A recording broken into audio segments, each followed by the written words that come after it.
वैश्विक तनाव को लेकर के आज महंगाई का दर बढ़ता दिख रहा है। इसी से असर सीधे होटलों की कारोबारी में, ट्रांसपोर्ट कारोबारी में अंतर देखा गया है। यहाँ बढ़ोतरी होटल में 10% तक बढ़ोतरी देखी जा रही है। होटल में गैस की किल्लत और उससे कमर्शियल गैसों में बढ़ोतरी, रेट बढ़ोतरी को लेकर के आज यहाँ कुछ रेट में बदलाव भी सामने आए, जिसको लेकर के यहाँ पर राजस्थानी तड़का पे भी कुछ बात किया गया, मैनेजर से बात किया गया। उनके द्वारा एक स्वीकार किया गया कि हाँ कुछ महंगाई का असर है, गैस को लेकर के कुछ अंतर है।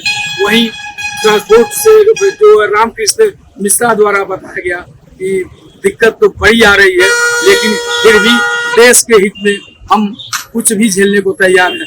यहाँ पर जो तेल, जो भी ईंधन हमको मिलता था वो सीमित मात्रा में मिलता है। जो गाड़ियाँ 2 दिन में आती थी वो गाड़ियाँ आज मुझे 4-4 दिन बाद नजर आती है, जिसकी वजह से हमें महंगाई का दंश झेलना पड़ रहा है। बहुत फर्क पड़ा है और ऐसी विपरीत परिस्थिति में ट्रांसपोर्ट व्यवसाय भी संकट में आ गया है।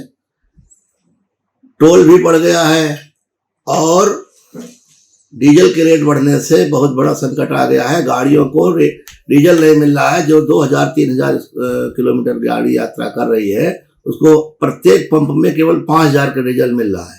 अब 5000 डीजल खत्म होने के बाद में फिर अगला पंप मिलता है तो ठीक है।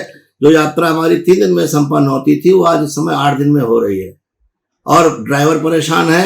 मोटरसाइकिल में हमारे जो यात्रा करते थे, मार्केट जाते थे लोग, उनको भी परेशानी, 200 रुपये ज़्यादा नहीं मिल रहा है। लेकिन इसके बाद भी हमें देश के लिए अगर ये करना पड़ रहा है और हमें सबको संगठित होकर काम करना है और ऐसे विपरीत परिस्थिति में धैर्य के साथ काम लेना है।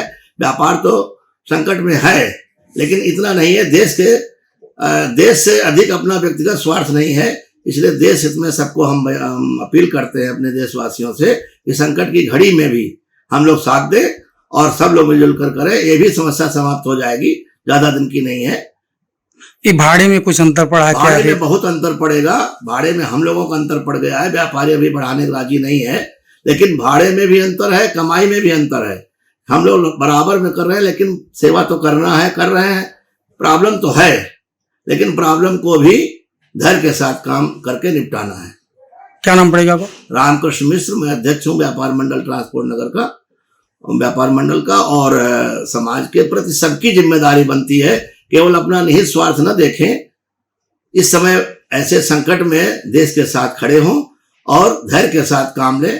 कहीं भी कोई बात है तो उसको हम लोग आपस में बैठ के करें, प्यार से मोहब्बत से निपटाएं। 2 रोटी खाएंगे लेकिन देश के हित में बात करेंगे। हम जिंदा हैं तो भारत जिंदा है।